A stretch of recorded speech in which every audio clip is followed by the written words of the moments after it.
This is We Are Doomed, a PC game twin-stick shooter thing that is basically like being trapped inside a t-shirt from Urban Outfitters. Yeah, it's got a style that it doesn't quite pull off. It looks like the sort of game you'd see people in a 1990s sci-fi movie inexplicably playing with a VR headset. And these mild criticisms are coming from someone who is arguably an awful hipster. So because the art style didn't quite tickle my pickle, I almost didn't give this game a second look. But hey, I'm glad I did, because is it good? Yeah, it is. It's very good. But listen, it's simple, alright? It doesn't have 8 modes and leaderboards and online co-op or any of that jazz, and it frequently seems to crash when I tab back to the desktop. But it's also $4, aka a couple of quid, and the shabby simplicity is worth ignoring. So it's a twin-stick arena shooter with a handful of cool but quite subtle twists. First up, what your ship fires is actually quite small. It's this weird flame-like beam that reminds me a little bit of the lightsaber-style gun from Gunstar Heroes. You can't shoot across the map, and you can only hit stuff that's quite close to you, which does encourage close quarters combat. And the deal is sealed with the power-ups or trinkets, which basically appear when you shoot at stuff and destroy it, or the better ones, the big fat cubes, appear randomly around the map. Because of this though, you've always got this element of risk and reward. Wow, in a video game, imagine that. But no, seriously, you have to be quite close to destroy things, and you have to get even closer if you want to collect the power-ups. And you're going to need to collect the power-ups, and quickly. The point value of the standard power-up squares doesn't degrade with time, but the cubes that appear around the map without killing stuff will, which means you have to be quite quickly moving around the map, not just to evade stuff, but actually to get into locations where you need to be. And you collect enough of these purple things and you get the Super Beam, which is basically the equivalent of a bomb weapon from something like Geometry Wars. However, it's not the same, because first of all, you can't hoard the power beam.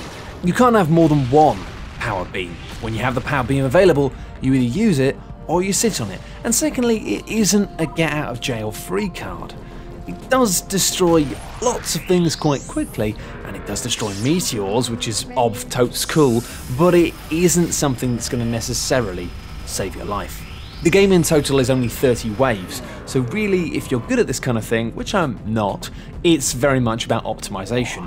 When to use the beam, when to save it. But the safest options won't net you the best scores, and there's no reward for sitting on a super beam and not using it. But Matt, the purple cubes give a bonus when the beam is full, right? No, they don't. You have to just get the super beam, use it to effectively get as many points as you can, because it gives you double points, as well as being superbly large and dangerous.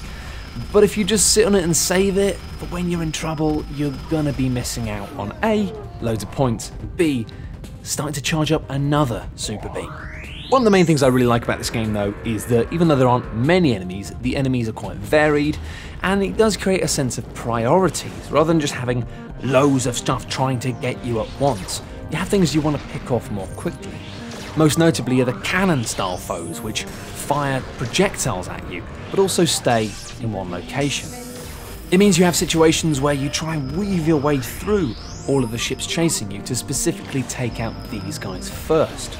Another type of enemy which initially confused me were these strings of kind of yellow guys that just went around the edge of the map. What are they about? I mean, it's not actually very difficult to avoid these guys, you just don't go too near the edge of the map. Then their purpose becomes clear about halfway through the game, where you start to have these string of yellow guys appearing in the centre of the arena. And then you realise that they're super smart, because you can't get any points from them, they're just things that you have to shoot to get out of your way. They're annoying. You don't focus on them, but you have to take note. It gets pretty intense, and the fact that you need to have skill to use the super beam, rather than what you need with the more traditional bomb mechanic of oomph, everything's gone, I'm safe, makes it feel genuinely exhilarating when, fuck you guys, you'll never take me alive, you geometrical bastards. Which is basically my just borderline insane way of saying that it feels great when you manage to get yourself out of a tight spot and get away. So it's good then, Matt? Yeah, it's really good. I mean, it snaps you into that gorgeous, spaced out zone in a way that video games only can. And despite looking like just another twin-stick shooter, it's got enough little stuff of its own going on to feel fresh and fun, rather than derivative and obvious. It also makes you feel like this aggressive, swooping pilot when you go around picking off stuff specifically, rather than just holding off encroaching waves. And the sight of seeing all of these purple cubes appearing right in the mess of all of these enemies leaves you constantly tempted to just dive into the middle and see if you can make it out alive. Which is cool. Also, I get genuinely very tense and slightly scared whenever these big glowy glitchy buggers arrive. Which is cool. Oh, and it's got a really sexy ambient soundtrack that's all like glitchy and nice. And I like it. So is it good then, Matt? Yes. Yes, it is. I mean, it doesn't have a massive amount of longevity, and you'll need a pad to properly enjoy it, but it's only a couple of quid, which is a price worth paying for a few hours of fun, and the warm fuzzy feeling that you're supporting good game design, which should be mildly amplified by the fact that nobody seems to be talking about this game at all. So enjoy! Bye!